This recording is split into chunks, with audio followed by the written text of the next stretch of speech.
terrorist attack against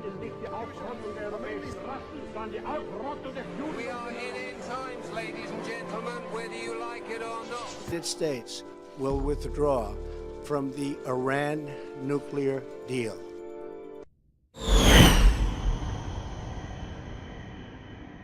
So here's my message to the rulers of Iran.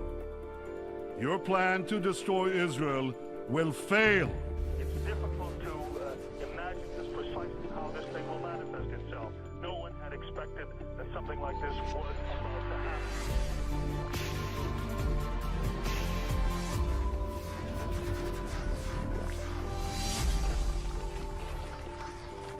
Israeli forces in the northern part of the country are on high alert.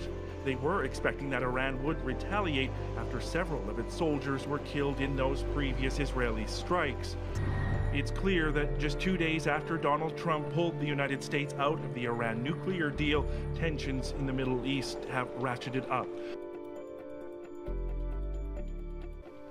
Well, remember, Wolf, it's almost exactly 24 hours since this all started and escalated so rapidly, but such a sharp, stark juxtaposition between what we're seeing here behind me, this almost bizarre level of quiet, and what we saw last night.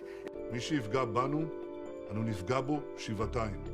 ומי שנערך לפגוע בנו, נפעל לפגוע בו קודם לכן. The Israeli military says it hit more than 50 Iranian targets within Syria. Intelligence sites, military bases, munitions facilities. By daylight, some Syrians were shrugging them off. We're not scared of any missiles, says this man. Israelis slept in their shelters, says another, while we stood on rooftops to watch our army's achievements. A spokesman appearing on television. With a very high level of readiness, our air forces destroyed a large amount of Israeli missiles, he said, not admitting to any major losses.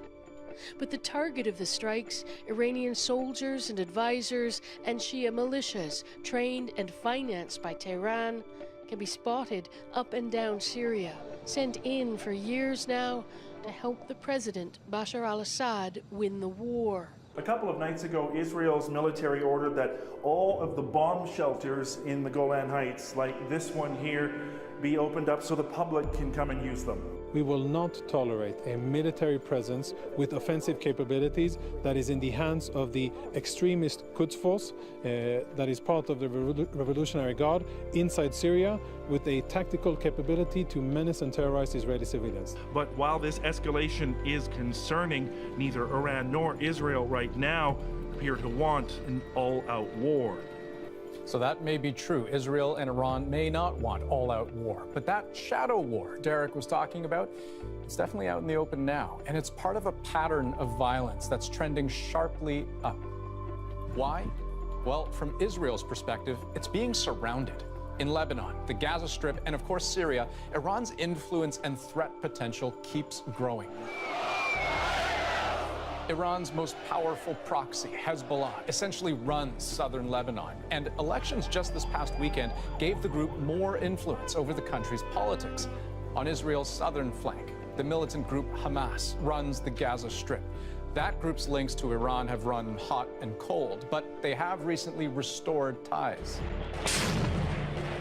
And in Syria, Iran has gone all in. It's built militias, thousands of fighters strong, and propped up the Assad government with its own soldiers and weapons. That's a lot of hostile Iranian military assets right on Israel's border. And zooming out, Russia backs both Iran and Assad to support its interests in Syria, while behind Israel, there's the U.S. Donald Trump's cabinet is stacked with hawks, keen to put more pressure on Tehran. They'll negotiate. Or something will happen.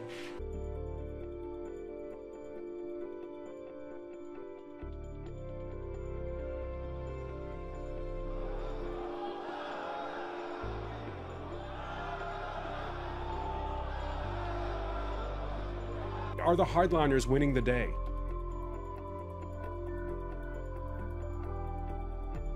Yeah, and I think much of this rhetoric is an indication of how disappointed Iranians are in the Europeans. Many Iranians, both moderate and hardliners, are disappointed that the E3, the UK, Germany, the UK, and France didn't stand up to Mr. Trump.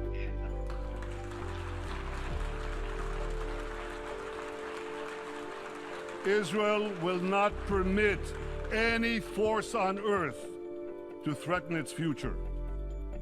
And here's my message to all the countries represented here.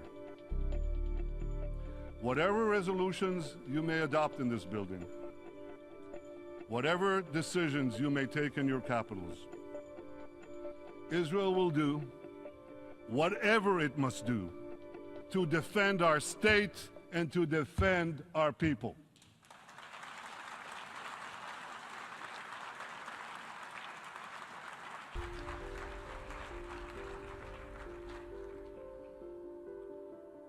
Distinguished delegates,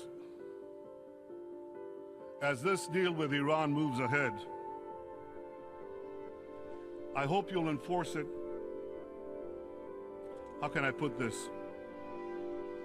With a little more rigor than you showed with the 6 Security Council resolutions that Iran has systematically violated and which now have been effectively discarded. Make sure that the inspectors actually inspect. Make sure that the snapback sanctions actually snap back. And make sure that Iran's violations aren't swept under the Persian rug.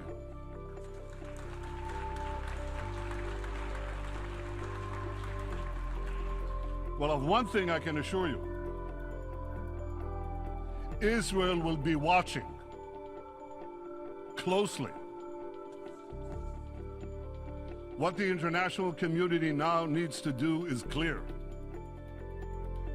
First, make Iran comply with all its nuclear obligations. Keep Iran's feet to the fire.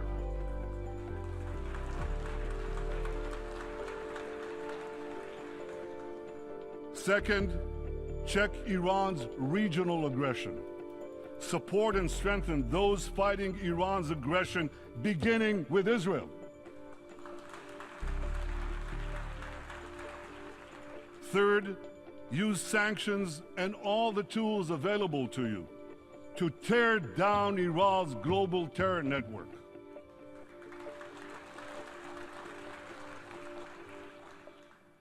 Ladies and gentlemen, Israel is working closely with our Arab peace partners to address our common security challenges from Iran and also the security challenges from ISIS and from others. We're also working with other states in the Middle East,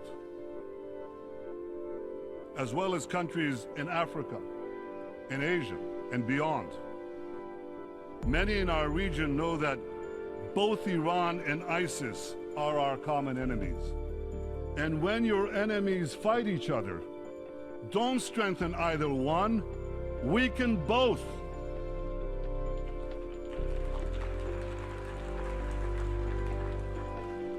Common dangers are clearly bringing Israel and its Arab neighbors closer.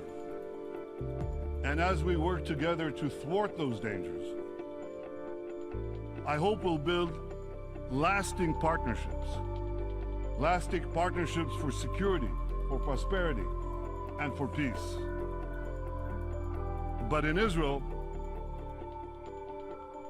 we never forget one thing. We never forget that the most important partner that Israel has always been and will always be the United States of America.